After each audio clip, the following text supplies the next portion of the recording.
The big wireless companies sold you an outdated plan tied to long-term contracts and mystery fees. Simple Mobile's different. You get a lightning-fast 4G LTE nationwide network with no contract, ever. And keep the phone and number you love. Just text the word BYOP to 611-611 to see if your phone is compatible. Simple Mobile. Out with the old, in with the simple. Standard text message and data rates may apply based on your mobile phone service. Please refer always to the privacy policy at simplemobile.com/privacypolicy and the terms and conditions at simplemobile.com/terms and conditions.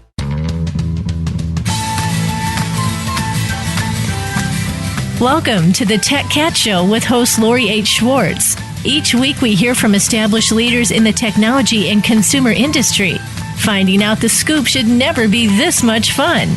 Now, here is your host, Lori H. Schwartz.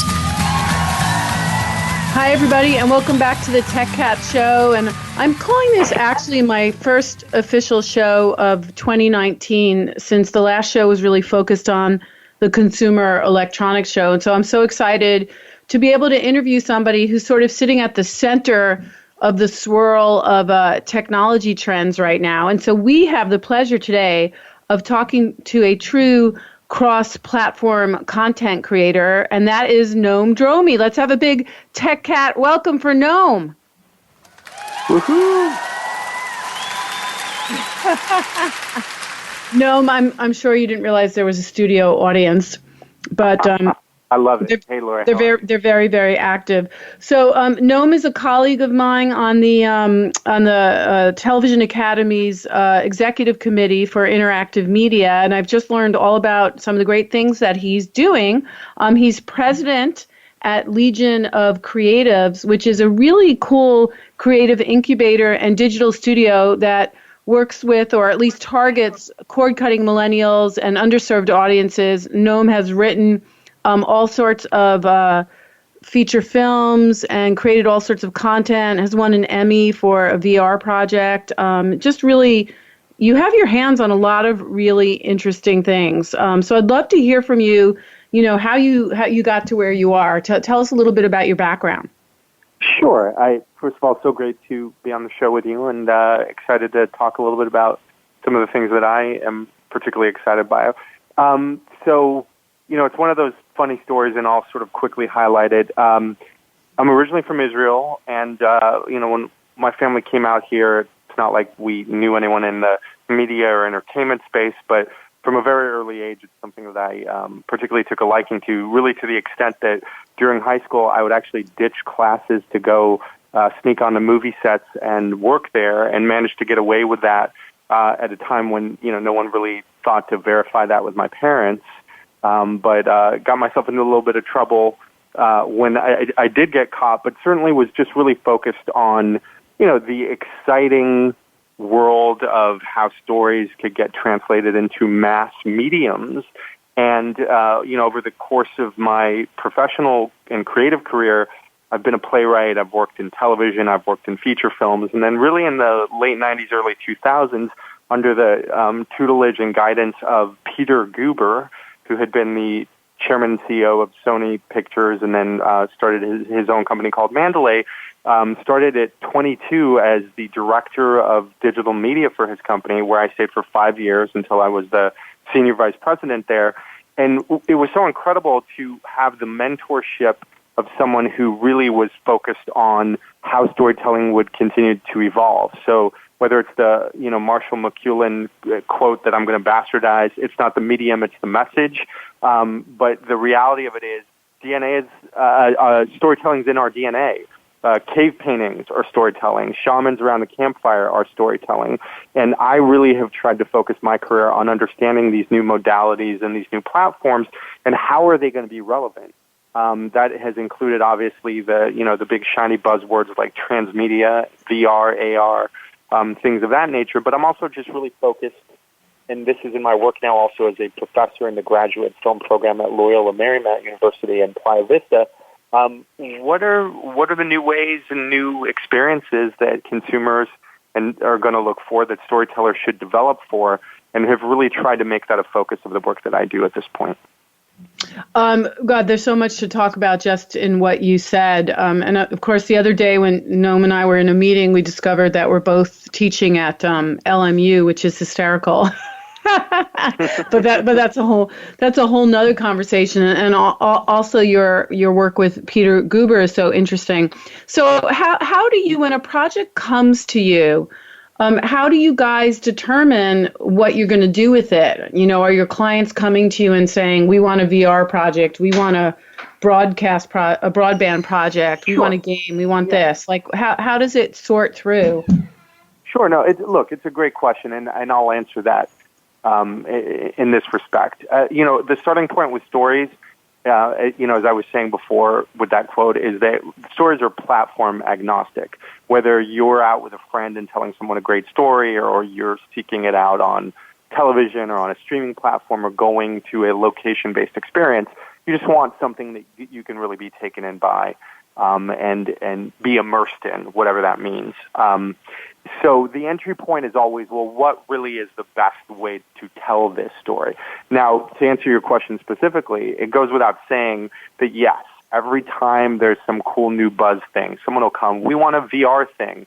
Okay, well, what does that really mean? And oftentimes, one of the unique challenges that people like you and I and the facet of the industry that we find ourselves in is that there's not consensus on what these terms mean. Innovative, immersive, interactive.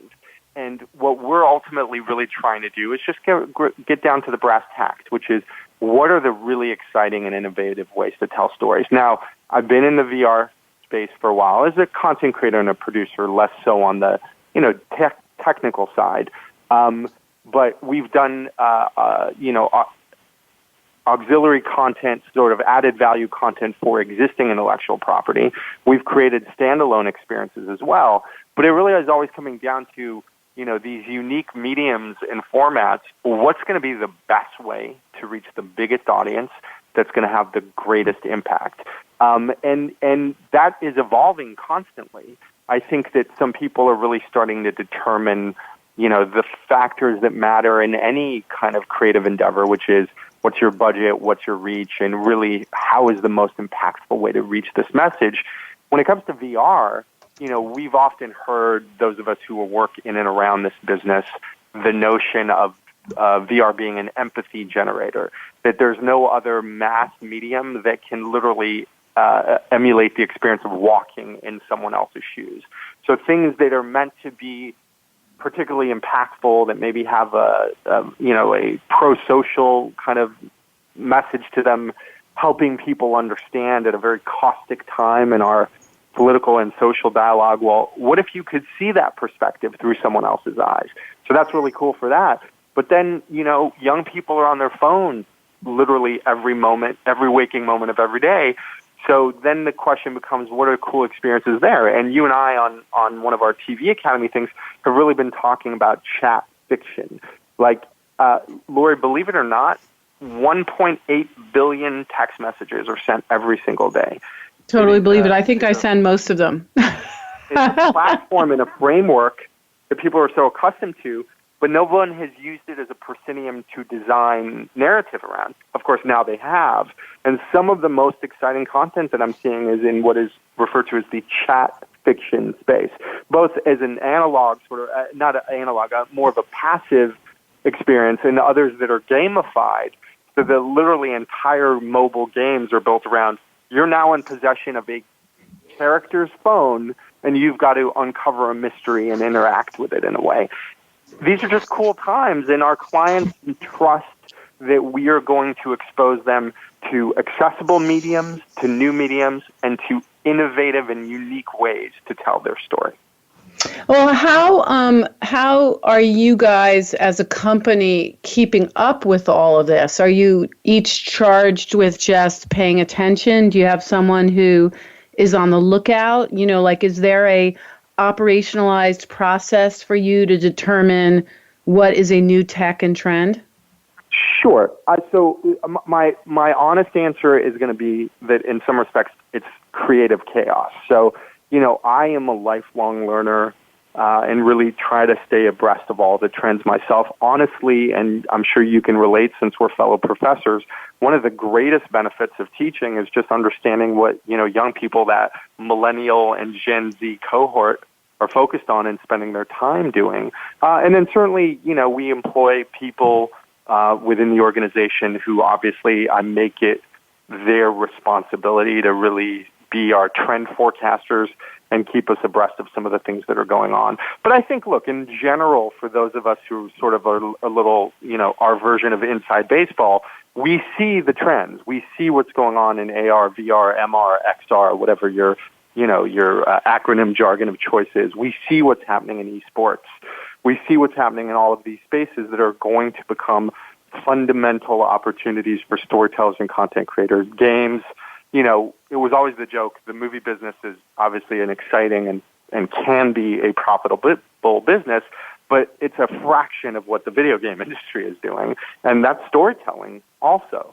So the best answer to the question is we're sort of, we're constantly intellectually curious. We're constantly trying to figure out what is, exciting and likely to succeed, not as a one-off or just kind of a random aberration, but something that will work long-term. And I'll be honest, sometimes we get it wrong. But at the end of the day, I think that, people understand that we're storytellers and that there's more than one platform, medium, or way to tell a story. That's fantastic, and a great way to end the first part of the show. And we're going to come back with Noam Dromi and talk more about some of the work he's actually doing, maybe get into some project work, and some of the challenges and exciting things about working in all of these different platforms. So we'll be back in a moment on the Tech Cat Show with Mr. Cross-Platform content creator himself, Noam Dromi.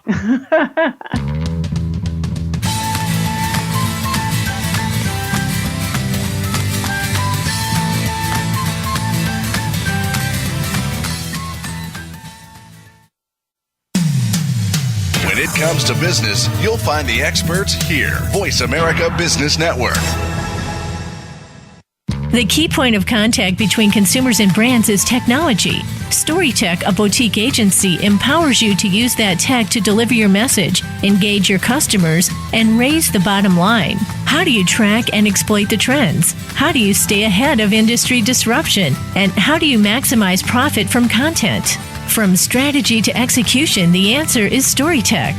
Inform, innovate, create. Visit us at story-tech.com. That's story-tech.com. If you currently or aspire to serve on a board or work in a leadership capacity for or with a public or nonprofit organization, where can you turn to get the best advice and practices?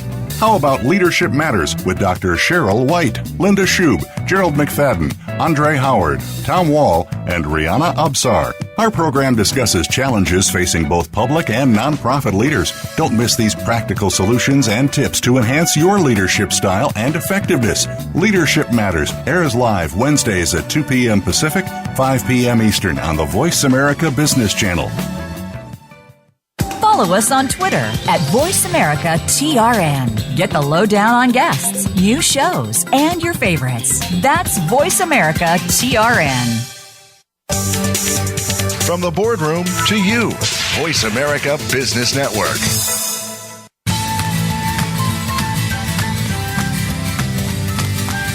This is the Tech Cat Show with Lori H. Schwartz. If you want to find out more about our show or to leave a comment or question, send an email to Lori at techcat.tv. That's Lori at techcat.tv. And we are back with the fabulous Noam Dromi, who is a cross-platform content creator expert, president of Legion of Creatives, and an Emmy winner as well. And Noam won an 2015 Primetime Emmy Award for Outstanding Creative Achievement in Interactive Media for a Fox Broadcasting project for Sleepy Hollow. It was a Sleepy Hollow virtual reality experience. And I was actually, full disclosure, running awards that year. So I was just involved casually. I know we didn't know each other. We just met this year. But tell us about that project. What was that like, getting that made? Because it really was one of the first VR projects tied to a broadcast television show. Absolutely. And look, it's so funny, and I said this to you when we were chatting the other day. It's like I look at that now in 2019 and sort of cringe in terms of, what we're capable of today that maybe we really weren't then. And, that was a perfect example of just the value of relationships and unexpected surprises in our business. So I teach every year at a program that the Toronto Film Institute has implemented in conjunction with TIFF that is just basically, think of it as sort of their AFI, and it's up in Toronto. And one year, because of my work on Dolphin Tale, a film that I co-wrote for Warner Brothers, I was up there for the, kids and family programming and met a gentleman by the name of James Millward. I moderated a panel that he was on, and we started chatting. He was a principal at a company called Secret Location that was a creative marketing and technology services company. And then down here, because a lot of the work that I do as a consultant is advising networks, studios, record labels, celebrities, producers on just how to utilize, technology in very creative ways for the marketing and content distribution of their stuff. Anyway, long story short, I was working with Fox. One of the partners in my company was one of the actors on it. Another partner was the president of the company that made the film. And we just started talking about really important ways to keep the audience engaged when you have a 13-episode season and then there's 9 months of downtime where an audience is hungering for more content, but what do you do? And we started talking about VR and the opportunity to create sort of a mini episode therein, which is put you in the world of Sleepy Hollow, have you interact with Ichabod Crane, have you do battle with the Headless Horseman. Of course, what we wanted to try and do, though, which really was somewhat unique at the time, was marry computer-generated backgrounds with live performances, not motion capture, but literally put an actor on a green screen, have a whole narrative, and then build a world around that, which really hadn't been done. It wasn't done with The Martian. It wasn't done with some of the particularly innovative things that were being done in VR at that point. And then just trying to figure out the right way. It's such a perfect medium for jump scares and horror, and figuring out a way where it contextually tied into the fandom for Sleepy Hollow. It world premiered in a really exciting activation at Comic-Con in 2014. And then obviously, the challenges with VR. How do you bring it to market? How do, the Oculus at the time was not in many households. The Gear VR was still sort of, in its final stages of coming out in the marketplace. And that was a perfect example. Tied to a great show, something that we were so blessed and fortunate to, get that industry recognition for, but still something that it demonstrates how far that platform and that type of content has to go before any household can watch it the way they can just turn on their TV and watch Netflix. Oh, it's so cool. I mean, that is actually a discussion we frequently have, too, when you're determining eligibility for any award program is, where does this fit into the scope of things, right? Is that a question that you get when you and your clients agree on the platform you're going to execute on? Always. Because, look, at the end of the day, to do the awesome thing that 4 people see is probably not the best use of sort of resources and resourcefulness. Right. And I don't know if you saw the Academy Award-winning VR experience, Alejandro González Iñárritu's Carne y Arenas. It had a brief run here at LACMA about a year ago. And that's just a transcendent experience. Back to the discussion about the empathy generator, there's, again, whatever one's political belief system are, the conversation about the southern border is one that has a lot of passionate debate, but not many people who actually know what it's like. What's it like to be a migrant crossing the border when Border Patrol agents point guns at you? And what literally, like, hairs on the back of my neck just stand thinking about that, because they created an experience that from taking off your shoes to standing in sand to everything else. And I remember having the visceral experience of having border agents point guns at me in this virtual world, and my body was literally like, they're like, get down! And I dropped to my knees because for a moment you're like, oh my God, this is really happening. And that's the dream. That's the thing that is so important about what the opportunities here can do, because we talk about the broader media and entertainment space diversity, but there's really a lack of diversity in technology, and certainly in the intersection of technology and media, and these important perspectives from marginalized and disenfranchised people. What better way to do that than to actually emulate to the best of one's ability seeing the world through that person's eyes. That's what's really important to me about that aspect of the space. But again, if 5 people see it, maybe there's a better way to tell that story. Right, and then you can eventually get to some of these more intricate technologies. And you and I were briefly talking about another area that ties into VR, which I'm absolutely fascinated by, which is location-based experiences. And we've talked about that before on the show. We interviewed Camille Salucci from The Void, and it's just come up a lot because it's a opportunity to finally monetize VR in a way that hasn't happened before. In parallel is also what's happening in live theater with these experiences where the audience takes part in the show. And I know you're very excited about that. Are you looking at that for some clients? 1,000%. I think, sort of just to take a step back really quickly, I think what is so important about LBE VR, location-based entertainment virtual reality, whether it's The Void or for those listening to the show who live in Los Angeles, the IMAX VR theater across the street from the Grove, it's literally how do you create more communal experiences and also more of a sampling of the content. I don't know that we'll ever have a world where every household has a VR headset. For that matter, there aren't going to be VR headsets in the same way in literally a few years. But it is understanding that there's still something visceral about sitting in a darkened room with 200 strangers watching flickering images on a screen, which has been going on, for, almost 100 years almost at this point. Maybe not quite 100 years, but a long time. How does that relate in this space? And communal experiences, for all the concern about everyone buried in screens, the intersection of media and communal experiences, the Experience Music Project, which was the late Paul Allen's museum in Seattle. The LA Art Show this weekend had a number of VR installations.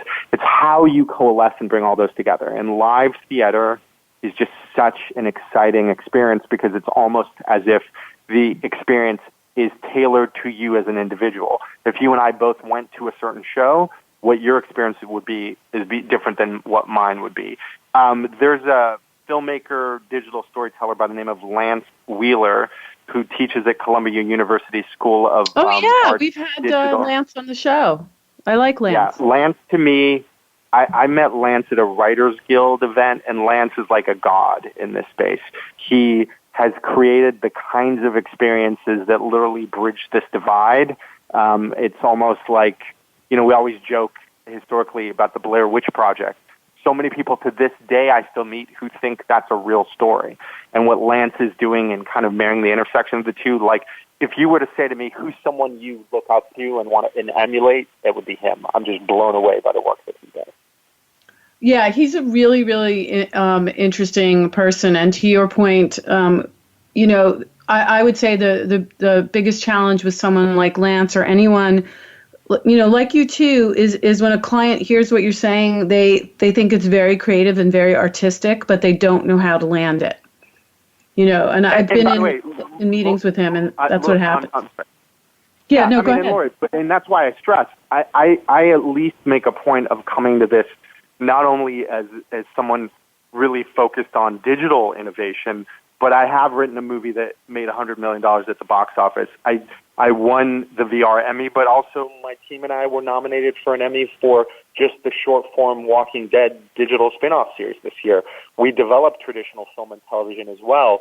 We do commercials. We do branded entertainment. So I think what is important from a kind of holistic standpoint is I never want to say be the jack of all trades and the master of none, but have a clear this is the advice I give my students and give others really in our field, is just have a clear understanding of the story you need to tell and the most effective and efficient way to tell that story. And sometimes it will include these really cool new platforms. Sometimes it won't. But the reality of it is I still know people who have been to one of these digital activations where it's resonant, and years later they're still talking about how cool it was. And for certain clients and brands, that may be beneficial. For others, they may not be there yet. That's the secret sauce. That's figuring out what works, and that's what I certainly try and cultivate an expertise and a point of view about, if you will. Oh, I love that, because that's logical, and that will make everyone around you comfortable. We have to take another break, but we're going to be back with Noam Dromi, again, the president of Legion of Creatives, which is a really interesting creative incubator and digital studio, really sitting at the center of the swirl of technology by creating content based on the platform it should be on, as opposed to just choosing a cool platform, which is, unfortunately a habit that a lot of folks get into, jumping onto a trend. We're going to be back in a moment with Noam to talk more about some of the things that he's seeing, that he's most excited about coming down the pike in technology and content, and maybe try and get some secrets out of him of some shows he's working on. And maybe some props from the movies he's worked on, so I can make my kid happy. Anyway, we'll be back in a moment on the Tech Cat Show.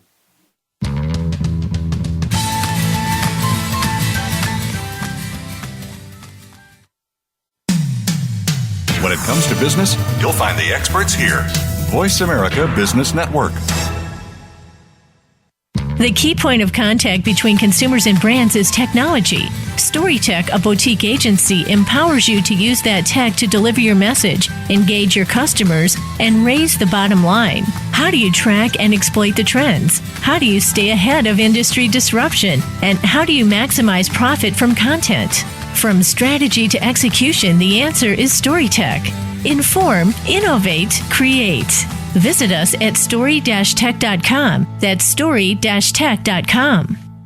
Are you a business leader or executive that wants to achieve more? Not just in it for profit, but to do work you find meaningful that adds more value to more people in more ways. Listen for the Business Elevation Show with host Chris Cooper. You'll hear from successful achievers from around the world with the passion and experience to offer invaluable guidance. The Business Elevation Show can be heard live on Fridays at 8 a.m. US Pacific Time, usually 4 p.m. UK, on the Voice America Business Channel. Be more, achieve more. The business community's first choice in Internet Talk Radio. Voice America Business Network.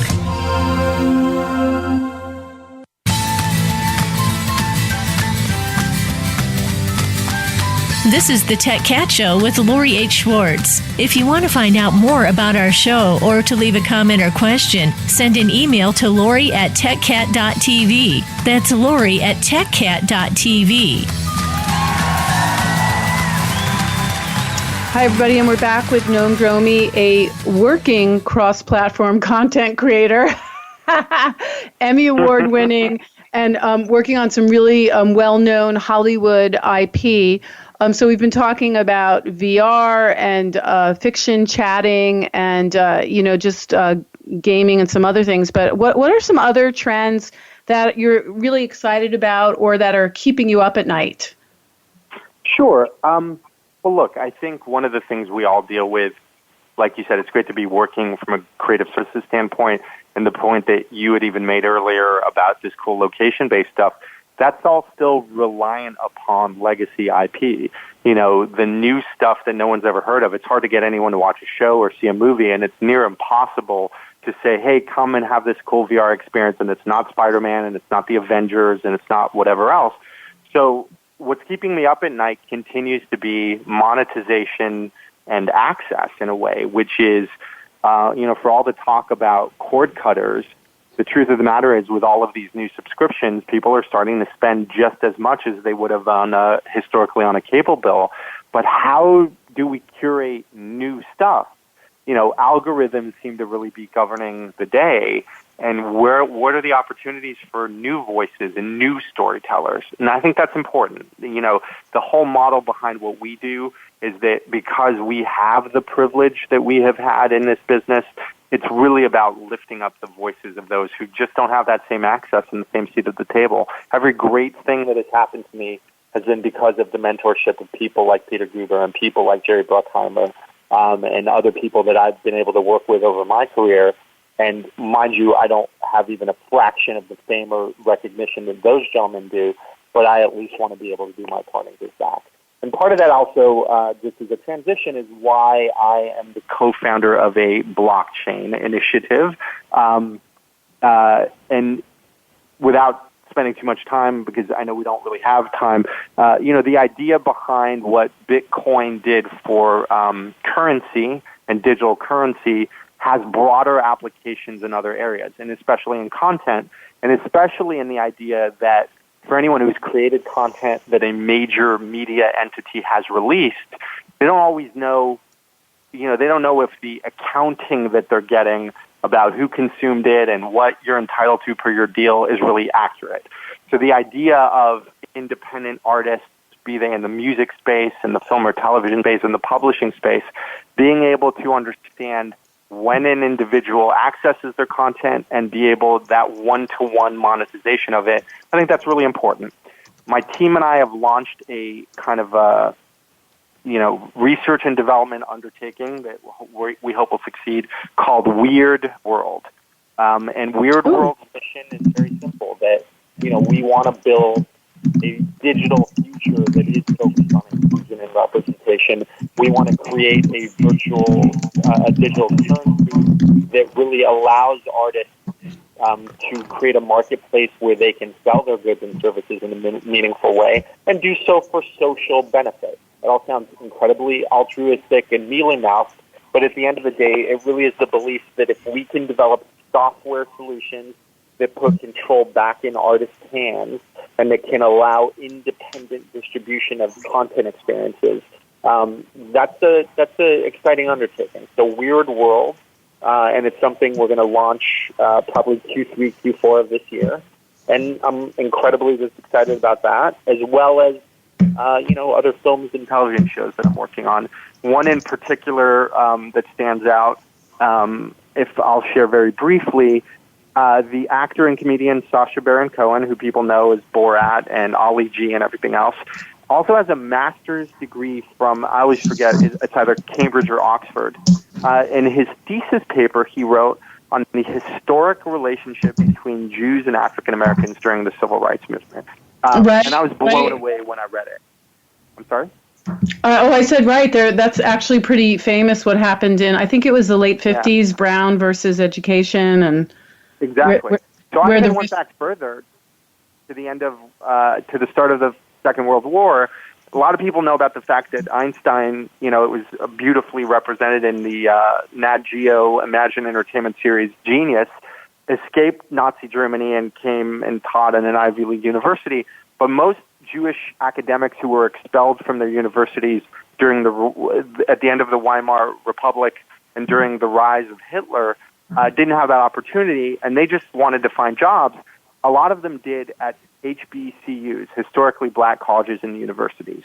And I was just so blown away by some of the stories that I had found in the research that my writing partner and I started developing a series about some Jewish professors who escaped Nazi Germany, Jewish professors who escaped Nazi Germany and arrive in the American South before the Second World War at the height of Jim Crow. And that not only is going to be a regular TV show, but we've also developed a lot of unique interactive applications and experiences for that as well. Wow, I love so many of the things that you're talking about. I especially like, the overlay in your thinking of, social justice and, this real, we give the millennials a lot of credit for it, but this, making sure that whatever you do contributes back to the world that you're in. And so it seems like in your project choices, in your technology choices, and in your thinking, that is really a layer for you guys. It is critical, but also at a time where there's such kind of weirdness around what all that means. It's also, most importantly, authentic. Like, I'm not interested, my colleagues and I are not interested in checking off boxes. What we're interested in is in realizing that we had the benefit of growing up with representations in the media that looked like us, that were aspirational for us, but others didn't. But that has to go much deeper than the 4% initiative coming out of Sundance this year. That has to go much deeper than a commitment to have an inclusion writer. And it has to really permeate the application of that in the mediums that you and I are really focused in, which is digital storytelling and what the next evolution of those experiences are. Because those are still very homogeneous, and they're largely not diverse. And I want to be a part of tipping the scale in the other direction.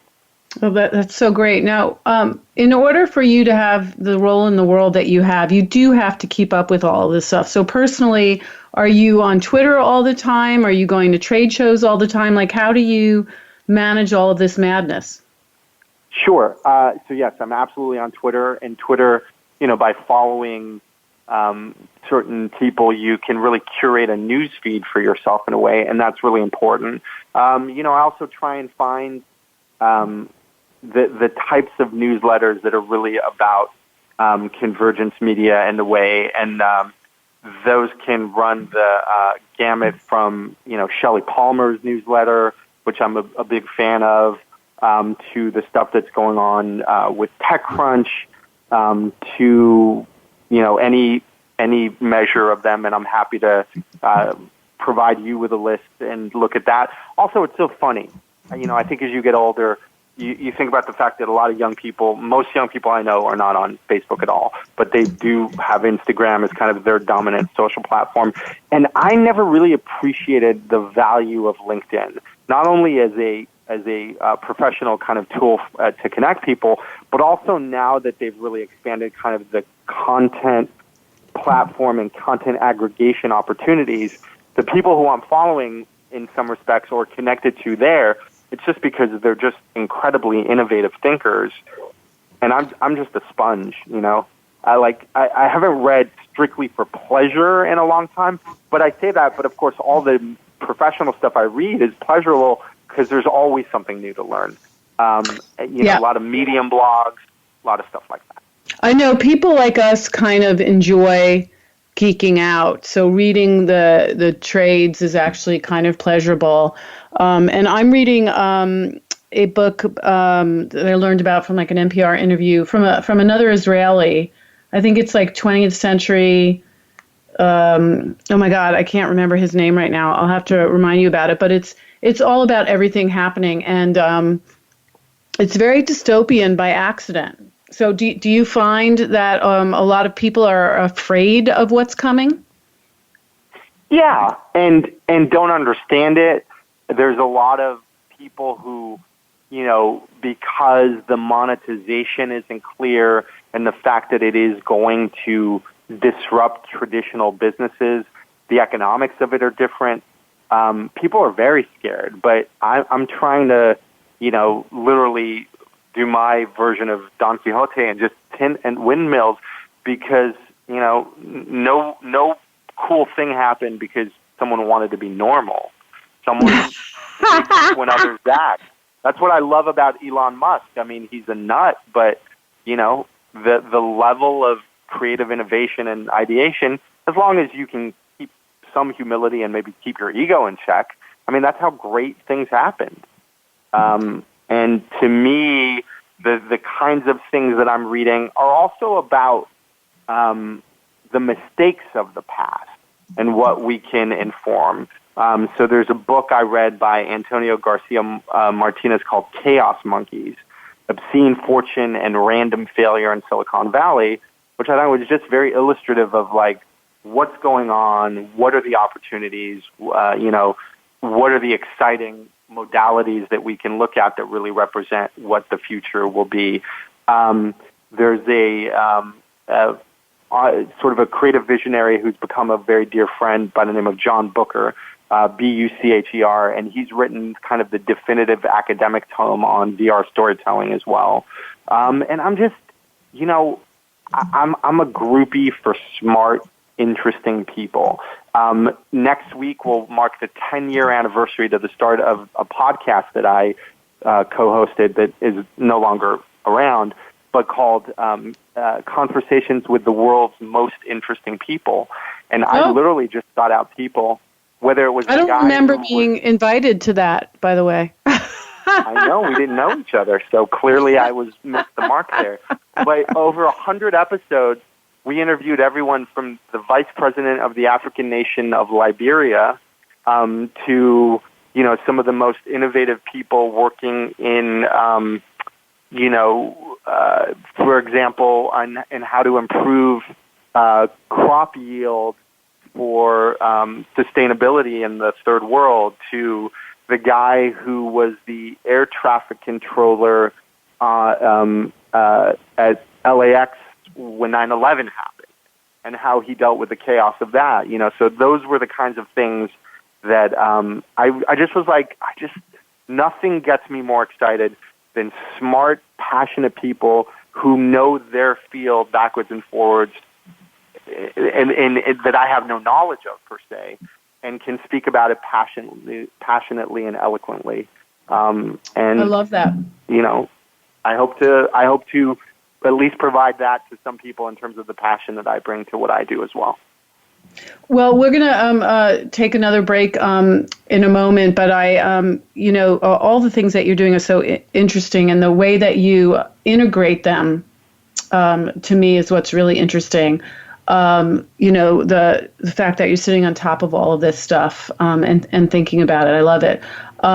So we'll be back in a moment for our last piece of the show, and I would love to hear from you about what you guys have coming up. And are there any shows that you're going to be attending? Are there any projects you're releasing? Anything that we can keep on the lookout for all the wonderful, interesting things that you're doing, and any dolphin sightings and things like that. So we're going to be back in a moment with Noam Dromi, our cross-platform content expert and Emmy winner, and hear more exciting things about what he's up to on the Tech Cat Show.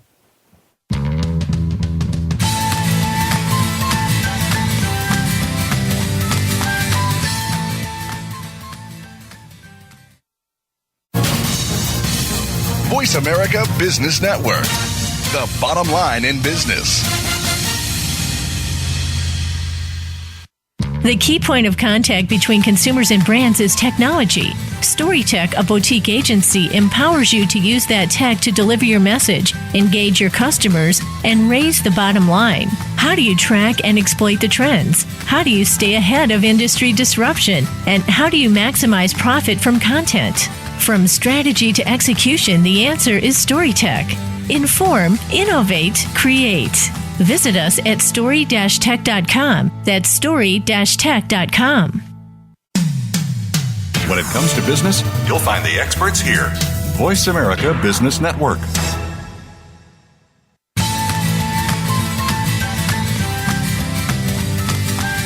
This is the Tech Cat Show with Lori H. Schwartz. If you want to find out more about our show or to leave a comment or question, send an email to lori@techcat.tv. That's lori@techcat.tv. Hi, everybody, and we are back, and we've been talking to Noam Dromi about all the cool things that he's been doing, lots of great projects in a variety of different technology platforms with this really interesting umbrella of being socially conscious about the world that we're in and kind of opening the door for the underserved. And Noam, what are some of the things that you have coming up that you're allowed to talk about? Absolutely. One of the big areas of focus for me is obviously realizing that as amazing as things that are going on in North America and in the U.S. specifically, it's a big world out there. So I'm really focused on trying to identify great digital storytellers and innovators internationally. And actually, our colleague, Chris Tomes, who's your fellow governor in the Interactive Media Peer Group for the Television Academy, connected me with a great female director and creative And we are releasing a web series that she launched that we're now developing into a much bigger brand called How to Know If You're Dating a Narcissist. And what was so interesting in talking to her was about the realization that in Australia, where she's from, they have a much different take on the whole Me Too thing. Basically, their attitude to women who have dealt with, abuse in the workplace, sexual harassment, sexual abuse, is, hey, ladies, toughen up and deal with it. That's obviously not a very helpful or hopeful sort of perspective. So she created a web series that's sort of a very acerbic and sarcastic and funny way of exploring that. And she's just this incredible personality. So we're going to be launching that on a digital platform near you. It'll be YouTube and Facebook Watch in early March, and then expanding the intellectual property therein. I'm also working with a client on something that I'm particularly excited about, which is a new financial services app for Gen Zers. And just to explain what I mean, starting to think about investing early is really important, but Charles Schwab and Fidelity maybe aren't really focused on 22-year-olds or 18-year-olds for that matter. So I met a young entrepreneur who, interestingly enough, was a Loyola Marymount grad, who developed an app called Chance that literally gamifies, small investing. Says that if you just invest $1 a week now when you're in high school or, in your first year of college, you'll build up for that. So we built an entire sort of content platform and experience around financial literacy and education for young people. And we'll be launching that this summer, which I'm particularly excited about as well. And then some other kind of bigger things that I'm not really at liberty to discuss yet, but I hope that when I am, you will have me back on your show. Oh, my God, yeah. And, if you really do want to talk to anyone about narcissists, I'm a divorcee, and so I have firsthand experience. My request of you is that when the show comes out and you see it, and hopefully you'll get a huge kick out of it, is that you just make sure to let your audience and others know. With any new piece of content, it's always about just making sure we generate a lot of awareness and enthusiasm about it. Of course. Well, one thing I'd like to hear from you, just because I am in the event business, is are there trade shows that you make sure that you absolutely go to feed the machine, since you really do have to be up on all the latest, tech and content models? So I'm going to give you the honest but then somewhat aspirational answer, which is I want to go to a lot more. The truth of the matter is time and circumstance sort of make it a little bit difficult every now and then. So I'm going to be going to Digital Entertainment World in Marina del Rey next week. I always find that their fireside chats and keynotes give me a great perspective on the world of digital content. I've spoken there many times. I've moderated a number of panels there many times. I think that those are particularly exciting. And also, just because I am a big believer in the importance of mobile in that space, I will also, at the end of this month, be attending the Mobile World Congress, which is in Barcelona. Yeah, I've actually done tours there in the past, and that is really a great show for understanding what's happening globally, because we're such an Apple world in America, but the rest of the world is so Android. So it's really, really interesting to go there to get perspective, and I'll be out due as well, so we can definitely meet up there. But just from a strategist perspective, why do you think it's so important to go to these shows? Well, I mean, look, the truth of the matter is, as much as I had shared with you, I'm intellectually curious and passionate, and we have people in our organization who are focused on that. You're never fully going to grok what's happening and what matters until you can actually interact products and people and understand kind of the promise of why these things, in theory, these companies, these services, these ideas can really become the next great, big, cool, disruptive thing. Trade shows are just critical because I think they give you that perspective and that vantage point. I've met great friends when I've gone to relevant industry trade shows, but most importantly, you're never going to have an opportunity in a kind of dedicated burst of time to really hear the perspectives of the best and brightest in your field, or a field that, is an area of focus in your professional life, and really understand what it is. I went, just to show you the randomness of a trade show I went to recently, I went to a cannabis and technology conference, because obviously there are certain states in the U.S. where recreational cannabis is now legal, and I just wanted to understand what the intersection of that and technology and kind of entrepreneurship and innovation would be as well. Not to mention content, which is obviously a critical area for me. What are the SVOD OTT plays for enthusiasts in that space too? And the only way you're really going to meet the best and the brightest at one time in one space is if you go to a trade show.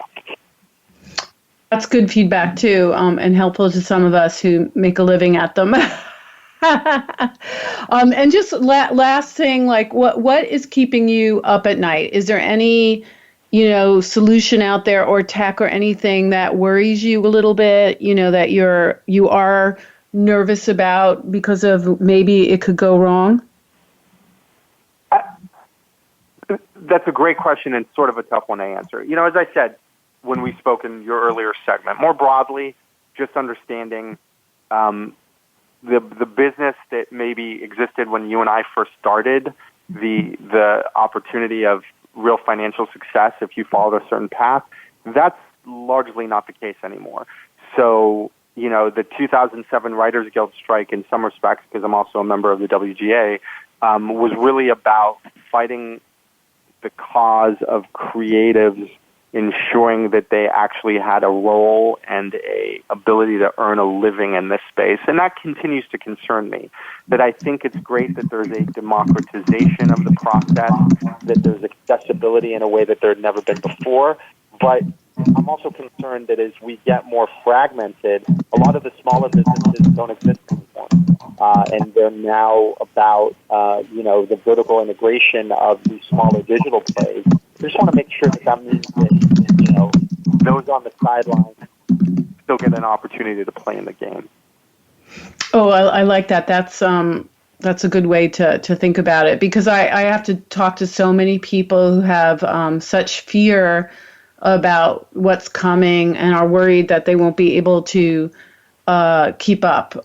So it's great that you have that understanding of that, but are still positive about it. So we have been talking to the fabulous Noam Dromi, and Noam is again president of Legion of Creatives, which is a really cool digital studio doing really innovative content across multiple platforms and serving the underserved. And also is just a great thought leader himself, a writer, producer, and a strategist who specializes in cross-platform, and a professor, which I think is really important because it really does, to your point, keep us exposed to younger minds. And teaching, I think, is probably the greatest thing you can do with your life anyway, in so many ways. Absolutely agree. I wish that they gave teachers more money because of the value of what they all do, not even about us, just in general. Yeah. But it's such a great joy because I learn as much from them as hopefully they learn from me. All right. Well, we'll be back next week, hopefully with someone just as interesting. And check out legionofcreatives.com. And Noam, where are you Twittering or blogging? Where else can people find you? Sure. At Noam Dromi, so that's at NOAMDROMI. And that'll link to, things that I'm interested in and, articles and whatnot. I've got to get back into the blogging. I've fallen a bit back on that, but I will be sure to let you know when I do. I think it's probably because you're a little busy. Anyway, this is Lori Schwartz. Thank you so much, Noam. And we'll be back next week on a new Tech Cat show, speaking tech with the best.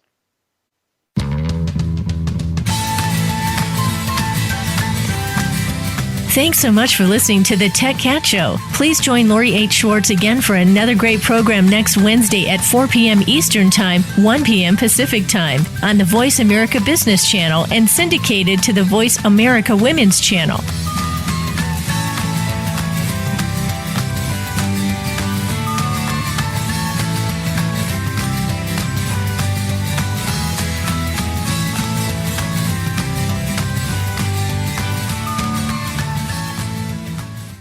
I ate a new burger from Carl's Jr. with a Beyond Meat patty.